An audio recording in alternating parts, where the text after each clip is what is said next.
우리가 코로나19로 인해서 우리 팬데믹 상황을 보내고 있는데, 이 팬데믹 상황을 우리 유튜브라든가 SNS를 통해서 여러 설교자들이 종말에 대한 징조다, 이렇게 많은 이야기를 하고 있습니다. 우리 세계에 있는 모든 사람들이 전염병으로 인한 이 세계적인 팬데믹을 처음 경험하고 있습니다. 지금도 여전히 진행 상태이지만 이 상황이 끝난 이후의 세상은 또 어떻게 달라질지 사실 우리 불편한 마음으로 계속 우리가 지켜보고 있습니다. 대체적으로 이러한 현상이 종말의 한 징조라는 것에는 대부분 다 동의하는 것 같습니다. 이런 상황 속에서 우리가 성경에서 말하는 종말에 대해서 우리가 더욱더 관심을 갖게 되는데요. 오늘 특별히 사도 바울의 말씀 속에서 디모데후서를 통해서 이 종말의 때의 현상들을 디모데후서를 통해서 살펴보고, 그리스도인이 어떤 태도를 가지고 이 종말의 시기를 살아야 할 것인가, 이런 말씀으로 은혜를 나누고자 합니다. 디모데후서는 바울의 13편의 서신 중에서 가장 나중에 기록된 서신입니다. 대략 66년경 로마의 2차 투옥 시에 그 에베소에 있던 영적 아들이었던 디모데에게 로마에서 쓴 편지입니다. 순교 당하기 얼마 직전에 기록된 편지이기 때문에 사도 바울의 유언과 같은 서신이다, 이렇게 이해할 수가 있습니다. 오늘 본문 속에서 우리 바울은 디모데에게 너는 이것을 알라, 3장 1절에 이렇게 말하면서 말세에 고통하는 때가 있을 것이다, 이렇게 그 말세 때 있을 징조에 대해서 말하고 있습니다. 여기서 바울이 말하는 말세는 어떤 의미일까요? 원어적으로 볼 때도 마지막 날이다, 이런 의미이고, 또 의미적으로도 이 시기를 복음의 시대로 사도 바울이 이해했는데, 그 복음의 시대의 마지막이 다다르면 바로 고통하는 때가 이를 것이다, 이렇게 말하고 있어요. 그런 의미인데, 바울의 입장에서 주님의 재림, 주님의 재림이라는 것은 그 세상이 이제 종말이라는 의미인데, 주님의 재림이 오늘날처럼 이렇게 장기화되리라고 생각하지 않았습니다. 그러니까 곧 임박했다라고 바울은 여러 서신서를 볼 때 그런 생각을 가졌을 것으로 우리가 추측이 되는데, 물론 이제 바울의 기대처럼 주님의 재림이 곧 이루어지지는 않았습니다. 그러나 이 마지막 때에 이루어질 그 경고의 말씀은 시대를 초월해서 우리에게도 중요한 교훈이 되는 것이죠. 사도 바울이 1절에 고통의 때라고 했는데, 여기 때라는 헬라어가 카이로스입니다. 이 카이로스라는 것은 하나님의 때를 의미하는 것이죠. 우리가 일반적으로 숫자로 표현되는, 시계로 볼 때 그 시간으로서 크로노스의 시간과는 다른 개념입니다. 이 카이로스의 시간은 시대를 초월해서 오늘날 이 시대 가운데서도 그 종말의 때가 이루어질 수가 있다는 것이죠. 그리고 오늘 본문 속에서는 바울이 더욱 강조하는 바가, 사실은 이 종말의 시기보다는 그 거짓 지도자들, 거짓 교사들로 인한 교회의 세속화의 문제, 종말의 때 나타날 교회 세속화의 문제에 초점을 맞추고 있다는 거예요. 악한 지도자들, 악한 교사들의 영향이 곧 말세에 고통을 가져다 준다라는 그런 의미죠. 그러니까 종말에는 결국 교회 외부적인 공격보다는 교회 내부적인 타락으로 인해서 성도들이 고통을 받게 된다는 것입니다. 바울은 악한 지도자들로 인해서 말세에 등장하게 될 그 교회와 교인들의 모습을 세 가지로 설명하고 있습니다. 첫째는 2, 3, 4절에 나타나 있는 말씀을 근거로 해서 하나님보다도 쾌락을 더 사랑하는 자기 사랑에 빠진 자들이 이제 교회 안에 나타난다는 것이죠. 교회 내부적인 타락은 바로 자기 사랑에 빠져서 사는 교인들을 양산하게 된다는 것입니다. 우리가 이런 바울의 이 말에 주의 깊게 들을 필요가 있어요. 우리 성도의 본분은 뭡니까? 그것은 바로 하나님을 경외하고 청지기로서의 사명을 가지고 살아야 할 성도들이 그런 사명을 던져버리고 자기 자신을 더 사랑하는 삶을 살게 된다는 것입니다. 자기 자신을 사랑하는 삶의 결과는 곧 2절 이어지는 말씀 속에서 돈을 사랑하게 되는 거예요. 디모데전서에서 바울은 돈을 사랑하는 것이 일만하게 뿌리가 된다, 이렇게 언급하고 있습니다. 6장 10절에서 돈을 사랑함이 일만하게 뿌리가 되나니 이것을 탐내는 자들은 미혹을 받아 믿음에서 떠나 많은 근심으로써 자기를 찔렀도다. 이 고통, 돈을 사랑하는 것이 자기에게 결국은 찔림이 된다, 고통이 된다는 거예요. 어떤 시대이건 간에 타락한 사람들에게서 이 돈이 바알이 됩니다. 교회를 다녀도 세속화된 신자들은 돈을 쫓아갑니다. 돈 때문에 친구가 원수가 되고요. 돈 때문에 가족이 원수가 됩니다. 돈 때문에 사람을 무시하고 또 거짓을 밥 먹듯이 저지르기도 합니다. 오늘날 한국의 뉴스에 한국 아파트 값이 너무 급격하게 상승하게 된다, 이런 뉴스를 보게 되는데요. 왜 그런 일이 발생하는가?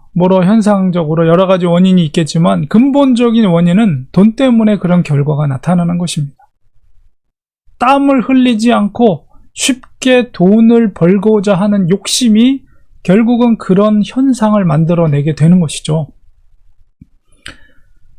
우리가 돈이라는 것은 우리 삶에 있어서 꼭 반드시 필요한 것입니다. 그러나 말씀처럼 우리는 돈을 절대로 사랑해서는 안 되는 것이죠.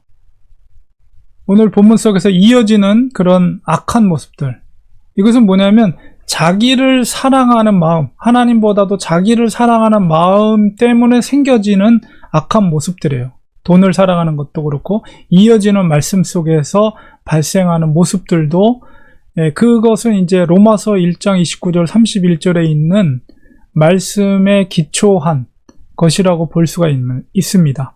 로마서에 있는 말씀을 보면 모든 불의, 추악, 탐욕, 이게 뭐냐면 자기를 사랑하는 자들, 하나님보다도 자기를 사랑하는 자들에게서 나타나는 그런 현상들이에요. 악의가 가득한 자, 시기, 살인, 분쟁, 사기, 악독이 가득한 자요, 수근수관하는 자요, 비방하는 자요, 하나님께서 미워하시는 자요, 능욕하는 자요, 교만한 자요, 자랑하는 자요, 악을 도모하는 자요, 부모를 거역하는 자요, 우매한 자요, 배약하는 자요, 무정한 자요, 무자비한 자라. 배약한다는 것은 약속을 배신한다는 것이죠. 이런 로마서에 있는 이 악의 근거에서 오늘 본문 속에서도 2절 3절에 이어서 자랑하고 교만하며 또 비방하고 부모를 거역하는 그런 모습들, 남을 배려하지 않고 용서하지 않고 특히 절제하지 못하는 모습들. 인간은 누구나가 어떤 한 가지의 욕심을 가지게 되면 물불을 가리지 않고 그것을 얻기 위해서 끝없이 달려가요. 인간의 본성, 타락한 인간의 본성입니다. 자기의 유익을 위해서라면 심지어 친구도 배반하고 절대 기다려주지 않습니다. 그리고 교만한 태도를 갖습니다. 결국은 자기 사랑의 극치가 뭐냐? 그것은 바로 플레저, 쾌락, 즐거움을 무한정으로 추구하는 삶을 사는 것이죠. 그러니까 자기 사랑에 빠져 있는 사람은 돈을 추구하게 되죠. 그리고 악한 결과들을 통해서 돈으로 끊임없는 즐거움을 추구하는 것이 행복이다 이렇게 생각해요. 이 지금 여기서 사도 바울이 말하는 것은 세상 사람 얘기가 아니라 교회 안에 있는 공동체에 있는 사람들이 그렇게 된다는 거예요. 말세에 교회가 내부적으로 이렇게 무너지게 된다는 것입니다. 그리고 바울이 두 번째로 말세에 나타나게 될 타락한 성도들의 모습, 두 번째는 3장 5절에 있는 것처럼 경건의 외형만 있고 능력은 상실한 자들이 이제 종말에 양산된다. 이 얘기를 하고 있습니다. 경건의 외형, 경건의 모양이라고 하는 것은 교회의 공동체 안에 있는 사람이에요. 교회 예배라든가 그런 관계된 형식, 아니면 예전 중심적이며 어떤 종교인의 거치례를 중요시한다는 거예요. 경건의 모양은 있다는 것은. 그래서 형식적인 것에 사활을 거는 사람들이 있습니다. 강대상은 어떤 위치에 있어야 되고, 성가대는 이래야 되고, 악기는 이런 악기를 쓰고, 예배 형식은 이런 형태를 갖춰야 되고, 목사는 이런 옷을 복장을 입어야 되고, 목소리는 이래야 되고 등등, 그런 형식을 중요하게 여겨요. 그러나 형식만 중요시하고 복음의 능력이 성도들의 삶 가운데 나타나지 않는다면 그 형식을 아무리 중요하게 강조해도 그게 무슨 의미가 있습니까? 마지막 때 교회가 무엇을 중요시해야 하는가? 바울은 그것을 분명하게 강조하고 있는 거예요. 형식이라는 것은 시대와 상황에 따라 얼마든지 바뀔 수 있지만 중요한 것은 바로 복음의 능력이 그 교회 공동체에 살아있느냐 이거거든요. 복음의 능력이라는 것은 무엇이냐? 말씀을 목숨을 걸고 지키며 그 말씀을 목숨을 걸고 순종하는 성도들 가운데 나타나는 특징이 복음의 능력입니다. 그런 성도들의 공동체는 복음의 생명력이 꿈틀거립니다. 세상이 아무리 어두워지고 종말의 때다 세속화되어져도 그런 공동체는 더욱더 빛을 발하는 교회입니다. 이 시대 속에서 사도 바울이 종말의 때 디모데에게 그리고 우리를 향해 도전하는 것은 뭐냐면 이 시대 속에 형식보다도 경건의 능력이 살아있는 교회가 되라는 거예요. 그것이 바로 종말의 때 교회가 이 세상에 빛을 발해야 돼. 그런 생명력 있는 교회 모습이라고 말할 수가 있는 것이죠. 세 번째로 바울이 종말의 때 교회가 어떻게 세속화되는가 그것에 대해서 3장 6절 7절에 세 번째는 바로 배움의 모습은 있지만은 진리의 지식에 도달하지 못하는 자들이 많이 생긴다는 거예요. 6절 7절에 그들은 거짓 교사들을 남의 집에 가만히 들어가서 어리석은 여자를 유인한다 이렇게 하고 있는데요. 바르지 못한 교훈은 절대로 진리를 깨닫지 못합니다. 거짓된 교사들, 지도자들의 가르침은 어리석은 여자들을 유인한다 이렇게 표현되어 있고, 그리고 그들이 가르치는 교훈이 3장 7절에 끝내 진리의 지식에 이르지 못한다 이렇게 말하고 있어요. 그 이유에 대해서 바울은 디모데 전서 6장 5절에 언급하고 있습니다. 마음이 부패하여지고 진리를 잃어버려 경건을 이익의 방도로 생각하는 자들의 다툼이 일어나느니라. 이게 거짓된 지도자들을 향해서 디모데 전서 앞서 책에서 바울이 이야기하고 있는 거예요. 그들은 거짓된 교사들은 그러니까는 남의 집에 몰래 가서 어리석은 여자들을 유인하는 그 자들은 경건을 이익의 방도로 사용한다 이렇게 말하고 있어요. 그리고 여인들은 항상 공부하고 배우지만 결국 진리에 도달하지 못한다. 그래서 어리석다라고 이렇게 말하고 표현하고 있는데 우리 가르치는 그 내용이 동일하다고 해도 그 가르치는 자가 어떤 의도를 가지고 가르치냐에 따라서 진리를 깨달을 수도 있고 그렇지 않을 수도 있습니다. 참된 가르침은, 선한 의도를 가지고 가르치는 것은 진리를 깨달아서 결국 구원에 이르게 하는 것이지만, 거짓 교사들은 경건을 자기 배를 채우기 위한 목적으로 가르친다는 것이에요. 이에 대해서 바울이 로마서 16장 7절 8절에 말하고 있습니다. 형제들아, 내가 너희를 권하노니 너희가 배운 교훈을 거슬러 분쟁을 일으키거나 거치게 하는 자들을 살피고 그들에게서 떠나라. 이 같은 자들은 우리 주 그리스도를 섬기지 아니하고 결과적으로는 예수님을 섬기는 자들이 아니에요. 다만 자기들의 배만 섬기나니. 여기서 자기들의 배라는 것은 뭐예요? 육체적인 욕심이에요. 자기의 정욕, 욕심을 섬기나니 교활한 말과 아첨하는 말로 순진한 자들의 마음을 미혹하느니라. 초대교회도 이런 일들이 있었다는 거죠. 마지막 때에 이런 거짓 교사들로 인해서 교회가 세속화가 일어나게 되고, 그 결과가 앞서 보았던 자기 애에 빠진 돈을 사랑하는 사람들이 양산되고, 그것을 통해서 세속화가 이루어지며 그 결과는 뭐예요? 고통이라는, 고통. 교회가 생명력을 잃게 되는 거예요. 종말의 때 일어날 수 있는 그런 모습들이라는 거예요. 경건의 모양은 있지만 경건의 능력은 상실된 그런 그냥 껍데기뿐인 교인들만이 양산된다는 것이에요. 자, 이를 막기 위해서 바울은 이어지는 말씀 속에, 오늘 본문 속에 다음으로 이어지는 말씀 속에서 바울이 세 가지를 대안을 제시하고 있어요. 물론 디모데에게 제시하고 있지만 이것은 또한 우리들을 향한 바울의 교훈이라고 말할 수가 있습니다. 첫 번째는 뭐냐면 디모데후서 3장 10절 11절에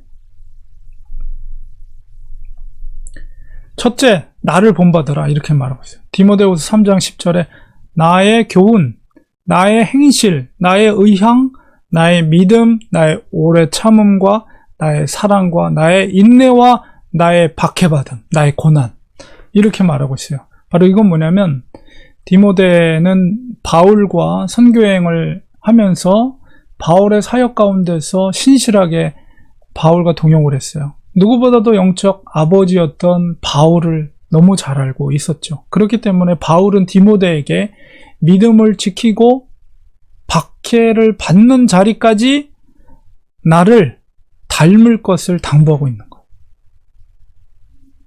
나를 닮으라. 나를 본받으라. 오늘날 이 시대도 마찬가지입니다. 우리 신약성경 27권 중에서 바울의 서신서가 13편이나 돼요. 이렇게, 그리고 또한 누가를 통해서 사도행전 가운데, 사도행전의 후반부는 바울의 선교 여행을 전적으로 기록하고 있죠. 이 시대 가운데 이렇게 많은 분량을 신약성경 가운데 하나님께서 집어넣으신 것은 바울의 삶을 닮아가라는 하나님의 뜻으로 우리가 봅니다. 물론 우리가 그리스도인의 최종적인 본은 주님이시지만, 우리 연약한 인간으로 주님의 제자의 삶을 살았던 바울은 좀 더 구체적인 제자의 본이 되는 것이죠. 우리가 바울의 삶, 성경 속에 나타난 바울의 삶과 그의 믿음을 우리가 말씀 속에서 깨닫고 닮아가는 것이 바로 마지막 때 성도들이 지켜야 할 믿음의 태도입니다. 바울의 변질되지 않고 끝까지 믿음의 길을 걸었던 바울의 삶을 우리는 닮아가야 합니다. 두 번째 대안은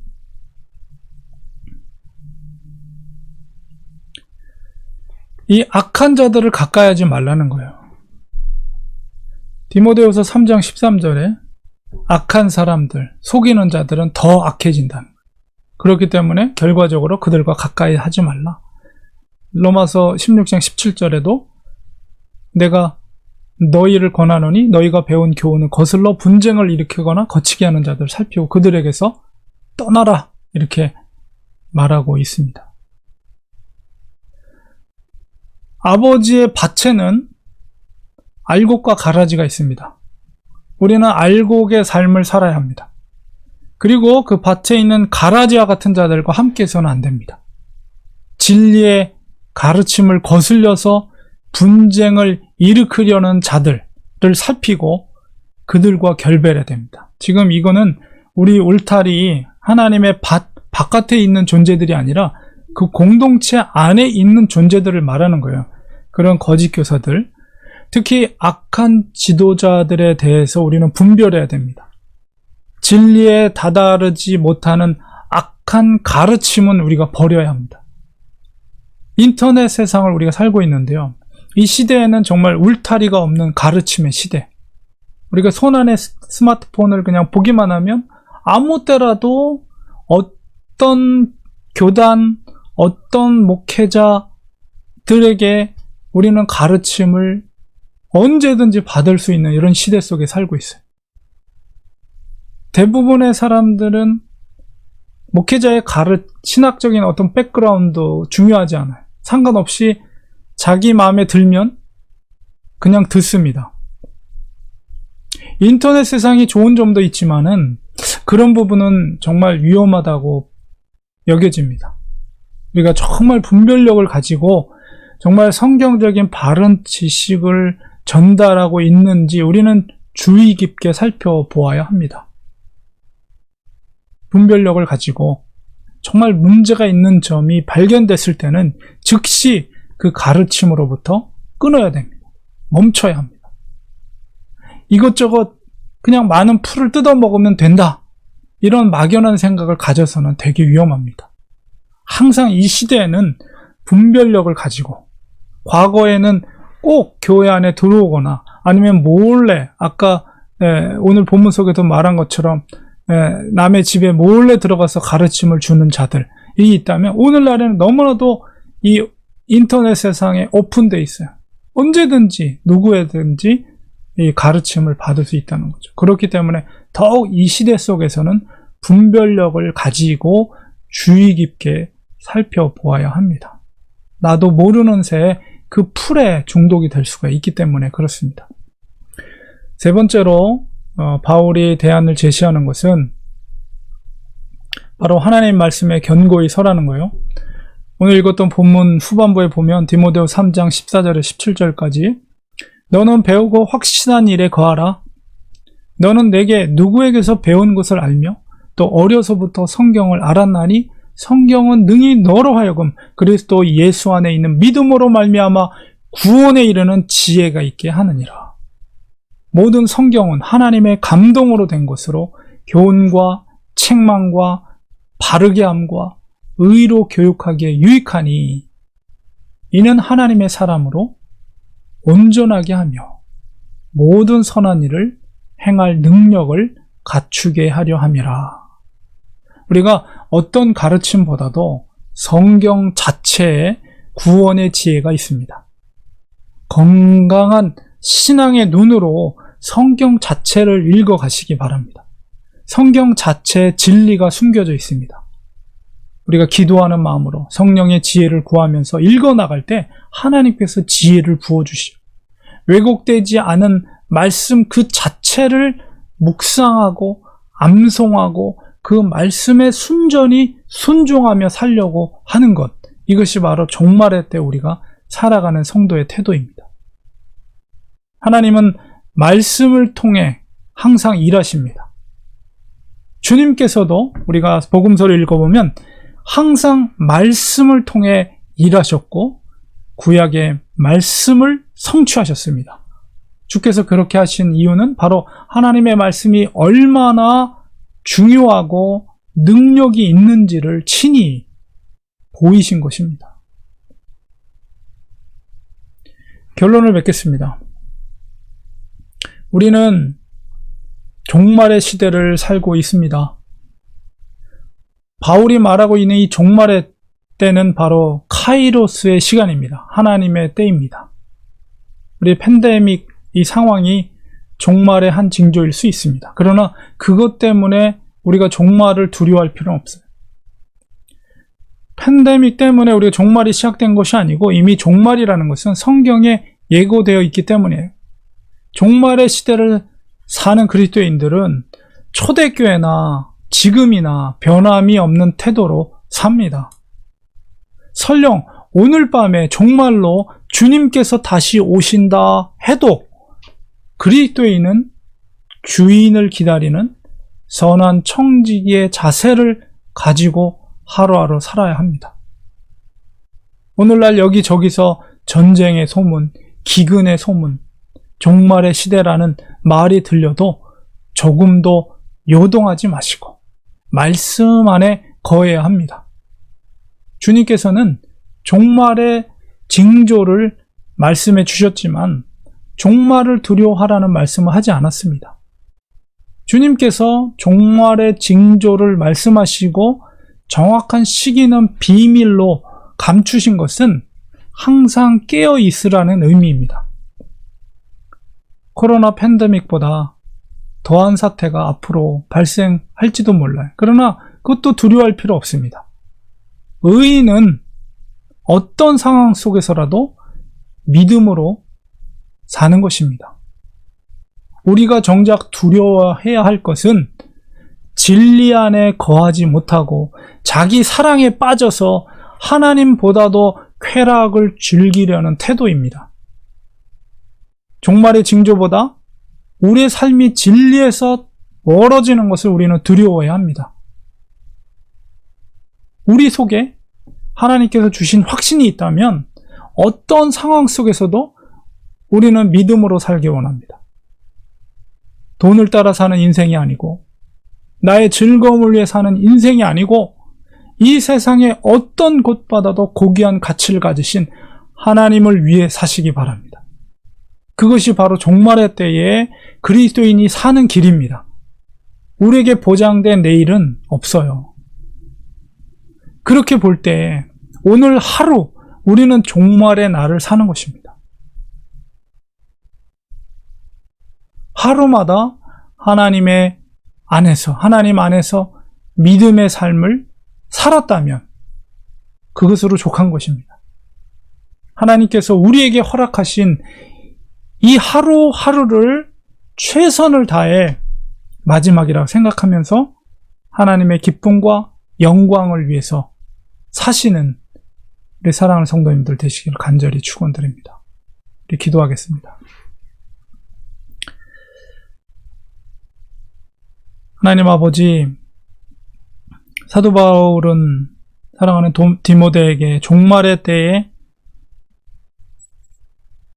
교회 공동체에 나타날 세속화의 모습들을 교훈을 주었습니다. 그러나